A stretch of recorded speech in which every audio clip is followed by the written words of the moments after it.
Hello again, everybody. This is Wing Gruen. I'll be your host tonight for some more Sunless Sea. Last time we kind of went over the basics of the game.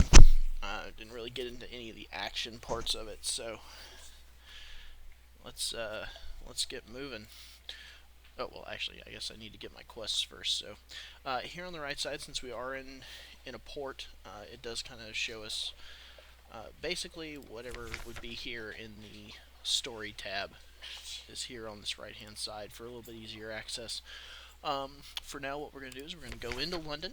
We're going to see we can visit the Admiralty Survey Office, which is part of the quest to find our father's bones. But also, we can talk to them, and they'll give us money for every harbor that we visit. We can get a report, come back to them, kind of tell them how things are going, and then we'll be able to get some money out of them and whatnot.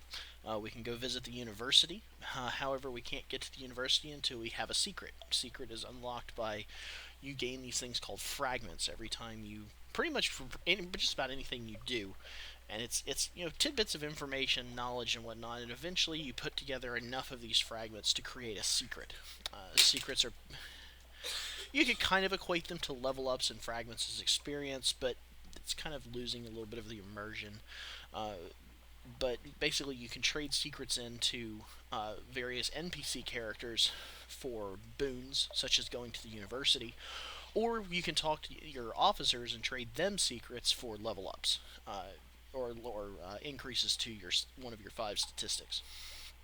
We can go corral, or actually, we can't go carousing in the Wolfstack docks because we are missing the free evening trigger. You get one of those every time you come back to the port. So we'll get one of those at a later date because we are going to be coming back to Fallen London fairly often. We can try and hire some more crew.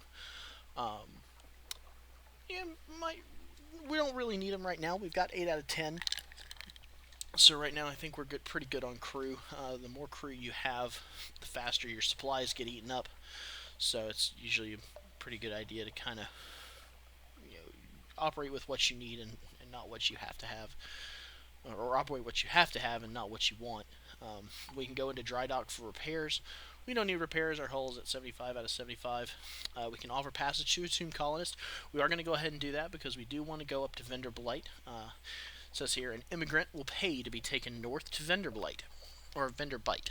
We do want to go up to Vendor Bite first. That's one of the pretty major port city. Pretty easy to get to, so we are going to do that. Alright. It's oddly difficult to die in Fallen London, but when a Londoner is too tatty and wretched to live, they wrap themselves in bandages and take ship for the tomb colonies. Your crew cart these ones aboard in padded coffins. They'll sleep there until the journey is done. The tomb colonist is in your hold. Take them north to the colony of Vendor Bite, and sell them there. Alright, so we gained take colonists to Vendor Blight, and you now have 1 times tomb colonist.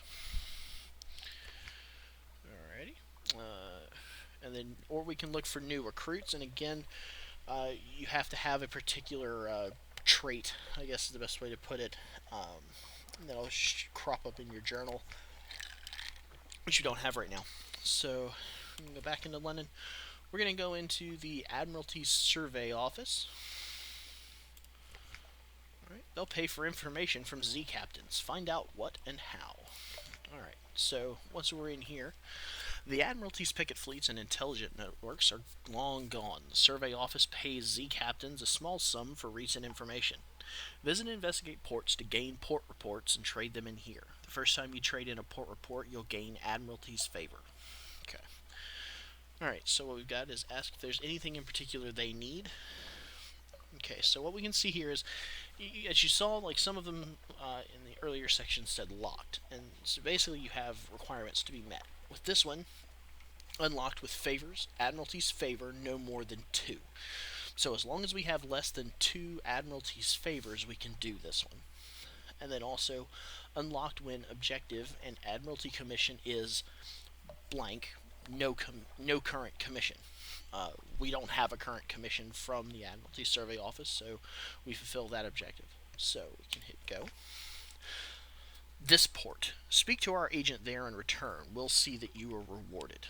Visit the port below and return to London. You can check the details in your journal at any time. Okay, so this is wanting us to go to retrieve strategic information from the Iron and Misery Company funging station, somewhere not far from home waters. Okay, now, big part of this game is exploration. We have no clue where the company funging station is. Uh, I know what island it's on. I don't remember the name offhand. I'll know when I see it again. So that's the important part. But again, we're just going to have to go out there, explore, try to find it. Once we find it, we can complete this one. Alright. Ask to speak to a higher authority. Do you have an appointment? We don't have an appointment right now. There's no real need to do this one because she's just going to tell us to go home. And then leave the Admiralty. Go ahead and leave the Admiralty. Done. Out into the foggy street. Turn your collar up. Alright, so we've done that. Alright, so I'm going to go back into the shops. I have 130. We've got 9 fuel. We've got 5 supplies. So I do want to buy... let's go with 2 more supplies, leaving us with 90 echoes. Then I want to go into the Wolf Stack Exchange, and I know for a fact that they will buy mushroom wine. So I'm going to go ahead and buy as much of that as possible. And here we go. So, out we go. Now, once we're at sea, you have 5 speeds. -2, -1, 0, 1, and 2. 0, of course, being stop, 1 being forward, 2 being the high speed. We're going to go ahead. Now, at 1, as you can see, our fuel barrel here is going down. If you crank up to speed 2, you go faster, but you burn up fuel faster as well. We are going to go ahead and do that. You control with W, A, S, and D. W and S to go forward and backward, faster, slower. A and D to turn. Fairly basic. We're going to go ahead and send out our Z-Bat by pushing Z. Ran into the light there. It's going to send out a little bat. He says that Mutton Island is some distance to the southeast. I'm going to go ahead and mark that. We just found Hunter's Keep. I'll probably catch that on the way back into Fallen London. I'm going to go ahead and get to Vendor Bite to begin with. Okay, so you see something awaits you in port. That means we've been out to sea long enough that when we get back to port, something's going to be there. It's usually the whole night on the town. There's usually going to be a new recruit. Oh, alright, so we've got some combat coming up. Combat's fairly simple. You basically just want to... Down here, you can see that's our cannon. You want to go around until you gain a lock on your target, and then, boom, shoot them. Try and... Oh, dang it, you got me again. Okay. Alright, so that's him. Now I am going to switch over to this Bat Swarm. Try and get the lock on them. Okay, well, yeah, we ran into the ran into the ship that we just sank. Okay, the ship is yours. What will you do with her? Loot and scuttle. She's a vile old vessel, and these Z's aren't safe. Take what you can and move on. Lean pickings. These penances don't sail far from their hidden harbors, but here's something at the back of the hold. You now have a cache of curiosities. Hey, we found a box. Alright, what's inside? A bolt of fabric. Shake out a little and let it glimmer in the light. Alright, so we opened the box and found some fabric. We have 1 bolt of spider silk. Now, I don't believe I found anywhere that purchases spider silk except for in London. Alright, so spider silk. You can find spider silk in London, of course. There are troubles there with sorrow spider infestation, like anywhere in the Neath. But for the real quality, you need to go east to the Continent, or to the fang-bristling fastness of Savior's Rocks. So we gained 1 bolt of spider silk, and we lost our cache of curiosities. So we're gonna close the gaze here. Come around. Oh, stupid bats. Bats are troublesome. They're very fast, and they're hard to lock onto. There we go. Got it. So now we're gonna go over here. This big blood spot is where those bats died.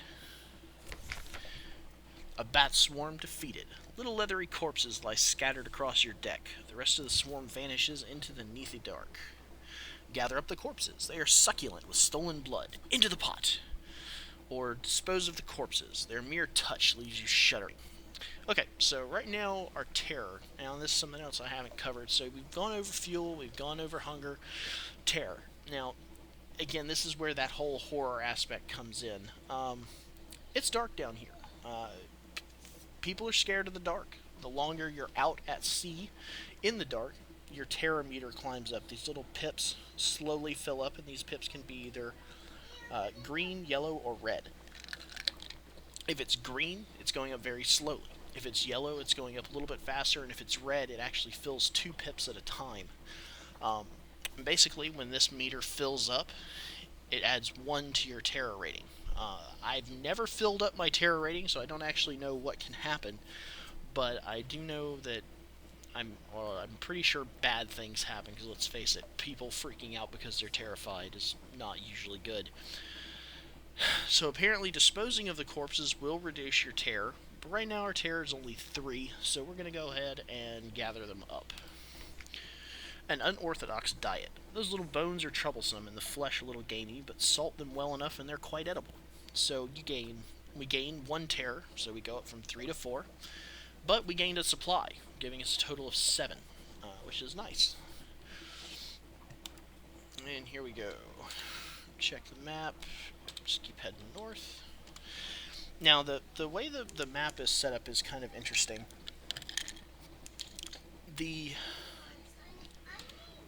I can't see it on there yet, but I'll show you. On the map, there's lines, and from what I can tell, everything to the left of the first line, see that little yellow bar, as you gain fragments, that yellow bar fills up.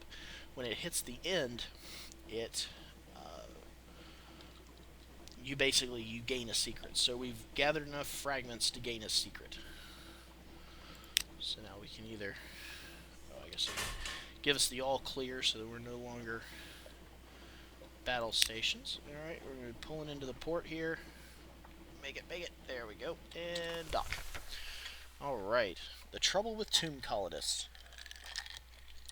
You've brought this decaying immigrant north. Now what? One last fight. Your passenger has been drinking. Ahoy, she chortles. Defend yourself. She launches a tipsy assault. Your crew hang back chuckling. Thanks, crew. A straightforward challenge. Now, basically what this is telling us is that this is going to be an iron challenge, and it's a straightforward challenge, which means, I'm pretty sure that means you have a 100%, yeah. So your iron quality gives you a 100% chance of success. We can go over here and see that the reason that this particular story arc came open was because we were a soldier in the past. I think my son just stepped on the dog. Alright. An effortless defense. Tomb colonists have a lifetime of bitter experience. Some of them are the deadliest combatants under the earth. Possibly this one is, when she hasn't drunk quite so much rum. You'll never know. She salutes you, laughing after you disarm her. Good fight, she opines? I don't know. Then she staggers backwards and falls over the side. You never do find what happened to her, but at least you have her rather magnificent cavalry saber and her belongings. So, we gained an iron, I guess because we won a fight. We lost our tomb colonist. We gained 2 supplies, so now we're up to 9. We succeeded, this just tells us that we succeeded in an iron challenge. It just states that the higher the quality, the higher chance of success.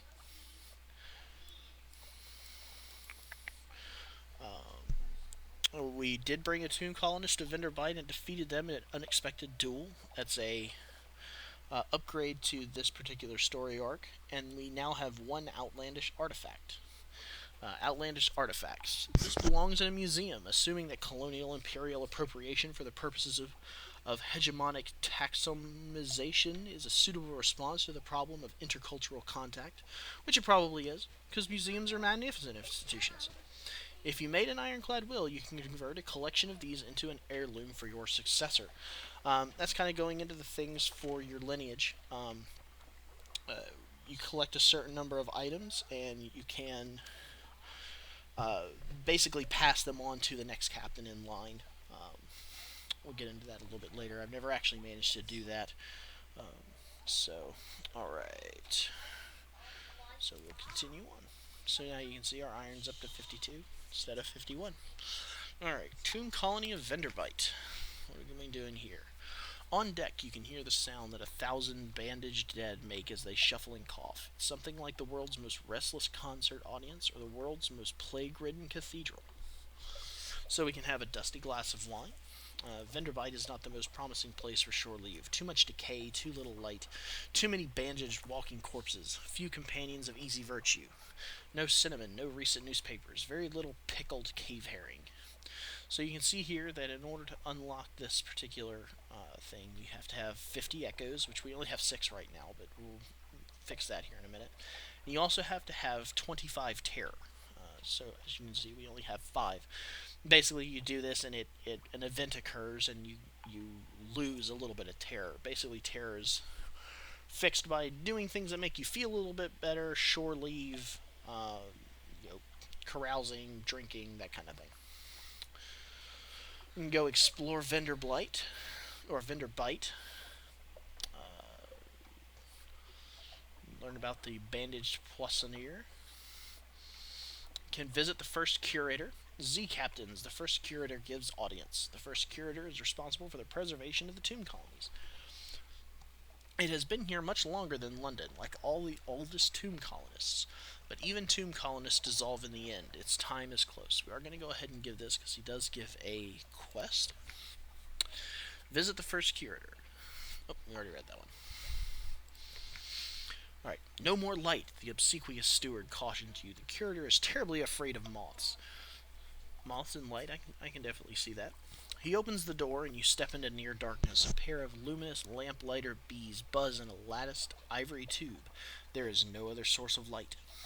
A bandaged shape, no longer than a child, lies crumpled on a couch. It lifts its head with obvious effort. It takes several seconds for you to distinguish its voice from the soft buzz of the bees. Listen to a whispered request. Sea Captain, Silkskin, not much left of me. I will go into the Grand Sanatorium. Bring me colors, 7 colors. Pay well. Alright. 7 colors. Cosmogon, Irigo, Pelican. Steward has list.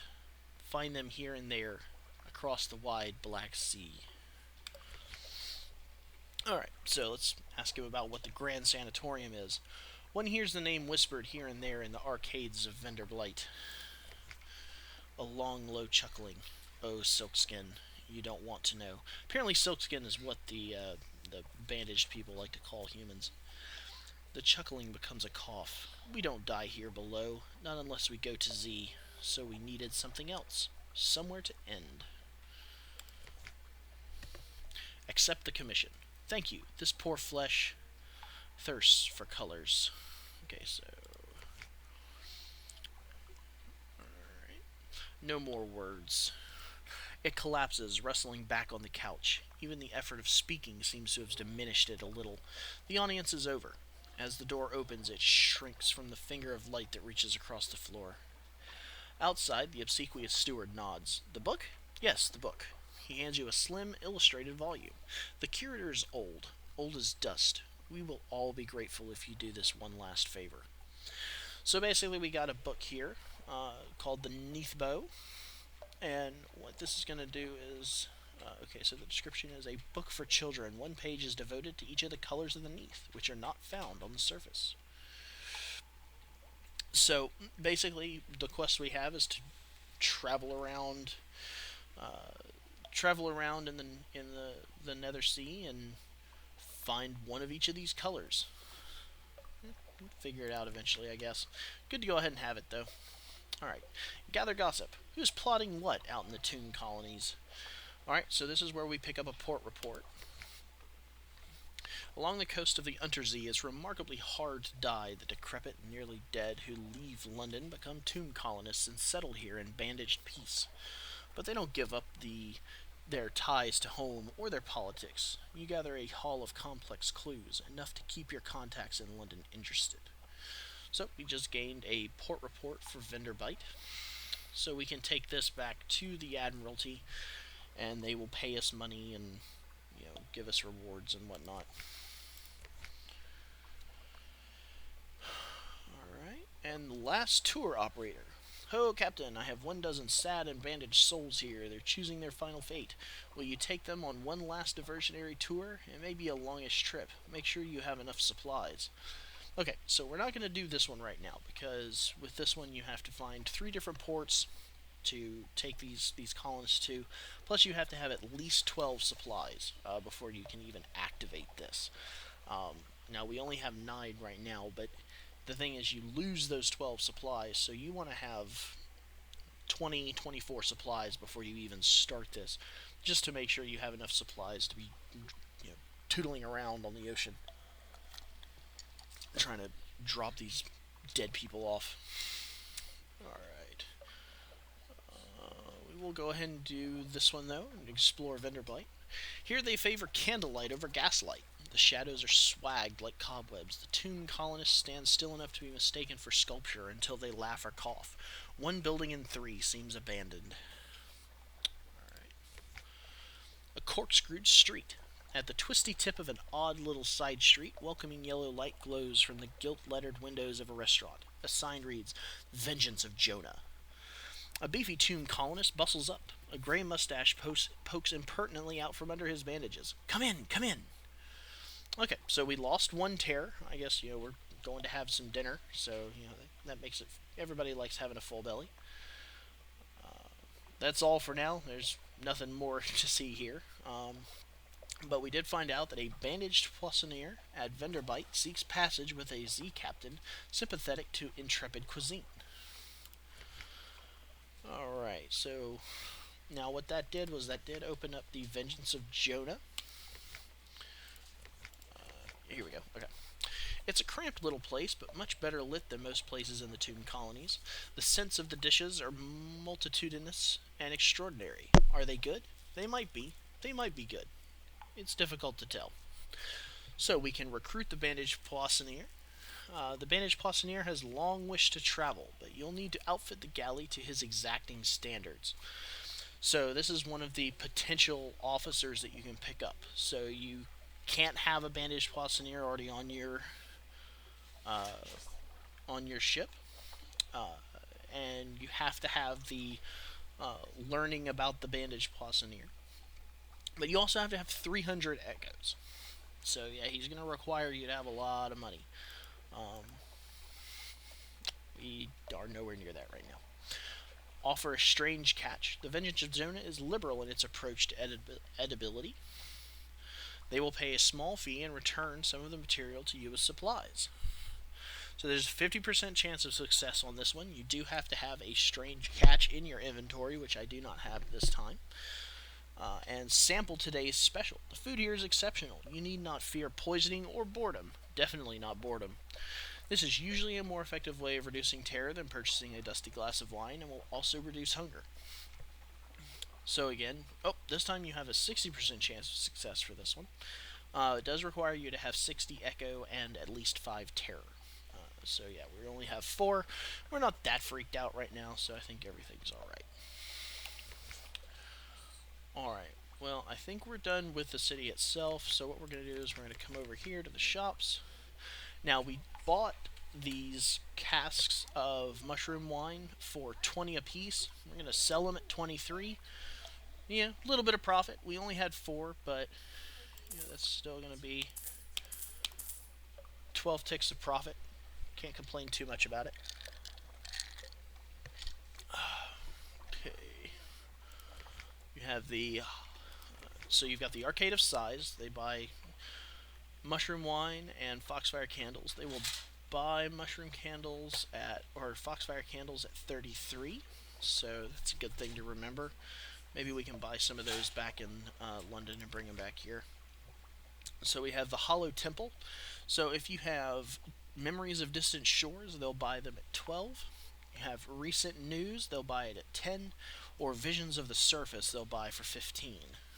I do know where you can get most of those. Recent news you get just kind of scattered around. Memory of Distant Shores, I believe you get on one of the islands, and Vision of the Surface you actually get from the next city I'm going to be trying to get to. And then you have the Carnal Lounge. Do you have tomb colonists? Drop them off here for payment. If you happen to have a tomb colonist in your inventory, you can simply sell them for 15 bucks. So, also apparently there's a steam yacht available here that you can buy eventually. But, okay, well, I think that's going to do it for this episode. Got a little bit accomplished. Maybe next time we'll get some more accomplished. But for now, this is Winged Ruin. Again, if you like this episode, want to see more, leave a like down at the bottom. That'll send more people my direction. If you want to find out about more, then go ahead and subscribe so you'll know when I post up more episodes. And leave me a comment if you know something about the game or want to see something in particular, or you want me to talk about something a little more in depth. Just drop me a comment, tell me what you think. Alright, and on that note, this is Winged Ruin, signing out.